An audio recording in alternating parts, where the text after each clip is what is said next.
My husband and I often spend time on the weekends in small rural cemeteries. We volunteer to take photographs for genealogical researchers. A photograph of a burial marker can be very important for documenting relationships, birth dates, and death dates. And in a lot of cases, it may be the only documentation there is.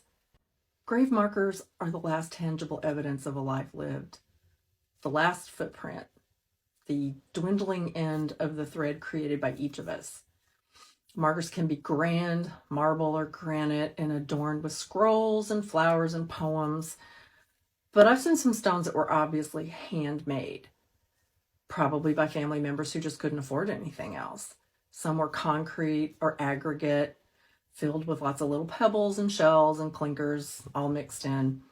The name and the dates were written with a stick or some other object while it was still wet. I usually take photos of these markers. I want to take the time to acknowledge them.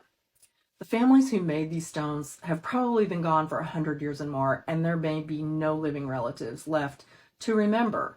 But they did what they could to mark that grave, and that matters.